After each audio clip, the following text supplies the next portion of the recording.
Pozdravljamo se ime Centra za kulturu i informiranje Dragutinova Ludbreg. Evo, dobrodošli na još jednu izložbu u sklopu programa Ludbreg petkom i na drugu po redu izložbu ove godine u organizaciji likovnog udruženja Ludbreg. Riječ je već o tradicionalnoj izložbi s prigodnom tematikom kako za ovo proljetno vrijeme, tako i za sajam cvijeća, koji se u Ludbregu održava prvi vikend u svibnju. Likovno udruženje Ludbreg djeluje već preko 40 godina i jako mi je drago da njihov broj članova raste. I ove godine imate neke nove članove.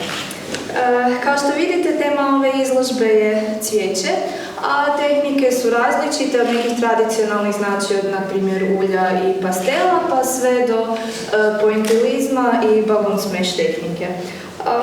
Nešto više o samoj izložbi reći će vam predsjednica likovnog udruženja Elvira Štabin. Hvala lijepa. Evo, ja ne budem duljila.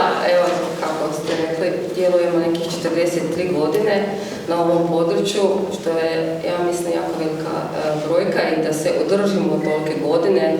Bilo je to i uspona i padova, bilo je to preko 30 članova do nekih 10, sad ih imamo do 16.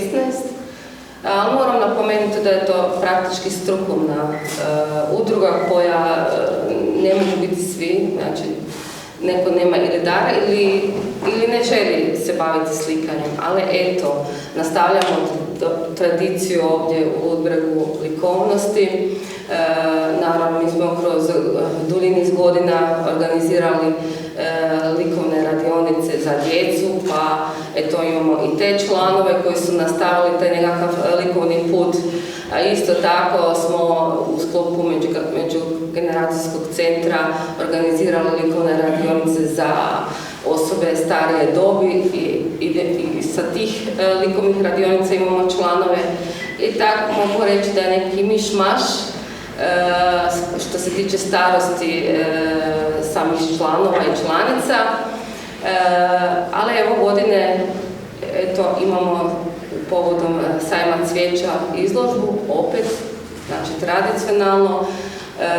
Znači, sad je ove godine dosta slika, jer eto, imali smo nekakvu volju da radimo na tematiku cvijeća.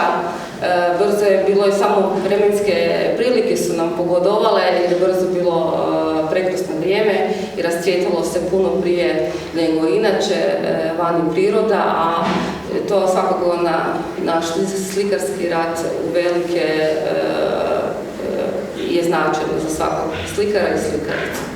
Ne bi duljila, svaki član se predstavlja po 4-5 radova, razne su tehnike, ali najviše akrilik na platnu i suhi pastel. Meni je drago da možemo otvoriti ovu izložbu danas u sklopu sajma cvijeća. To je neka tradicija dulji niz godina. Da li smo u ovom prostoru ili u nekim drugim prostorima, uvijek smo pratili sajam cvijeća koji se u Ludbregu održava dulji niz godina. Toliko od mene. Hvala.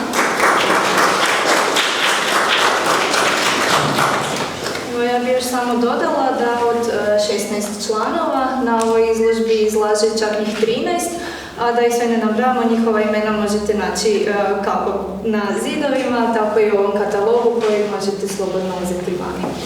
Evo, otvaramo ovu izložbu, čestitam svim članovima na još jednoj uspješnoj izložbi i želim vam puno uspjeha u daljnjem radu. Mi smo priredili fine kolače, isto tako znamo i peći kolače, pa eto, možete se poslije ugostiti. Eto, to kod nas.